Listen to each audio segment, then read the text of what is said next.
France Info. Question de logement maintenant, comme tous les dimanches à cette heure-ci dans le 6-10 de France Info et les réponses de Charlie Cailloux. Bonjour Charlie. Bonjour Hercine. Conseiller juridique du site immobilier PAP.fr.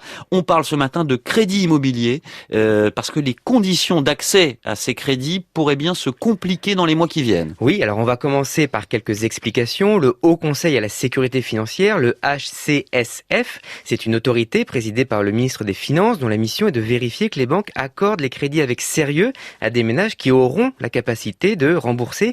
Il s'agit d'éviter en cas de crise économique une avalanche de défauts de paiement qui mettrait en danger la stabilité du système financier. Et en début d'année, cet organisme a donné aux banques des recommandations sur l'octroi des crédits immobiliers, des recommandations qui deviendront obligatoires à compter du 1er janvier 2022. Alors elles disent quoi ces recommandations ? Il y en a deux. La première, le taux d'endettement maximal est fixé à 35% et ne peut être dépassé. Alors votre mensualité ne peut pas dépasser 35% de vos revenus mensuels. Deuxième règle, la durée du crédit ne peut excéder 25 ans ou 27 ans pour l'acquisition d'un logement neuf. Le HCSF accorde une souplesse aux banques. Dans 20% des crédits immobiliers accordés, la banque pourra déroger aux deux règles édictées en sachant que les dérogations doivent d'abord bénéficier aux emprunteurs qui achètent leur résidence principale. Et est-ce que ça veut dire que tout ça va restreindre finalement l'accès au crédit ?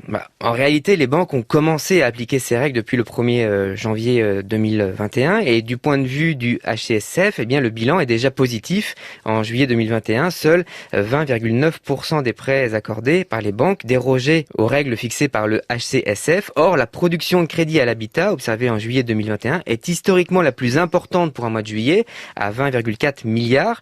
Globalement, les emprunteurs peuvent donc emprunter, puisqu'en 2021, on devrait encore dépasser le million de ventes. En réalité, ces règles ne font qu'exclure les crédits les plus risqués. D'accord. Alors, il faut dire quand même que les taux d'intérêt sont toujours très très bas. Oui, absolument. Selon l'Observatoire du Crédit Logement, le taux d'intérêt moyen sur 20 ans est passé à 0,99% en août contre 1,20% il y a un an. Mais attention, tous les ménages n'ont pas accès au financement immobilier. L'apport personnel est indispensable, les comptes bancaires doivent être bien tenus et la situation professionnelle doit être stable. Emprunter pour acheter son logement, les règles peuvent évoluer. Charlie Cailloux pour ses explications à retrouver sur franceinfo.fr et sur l'appli Radio France.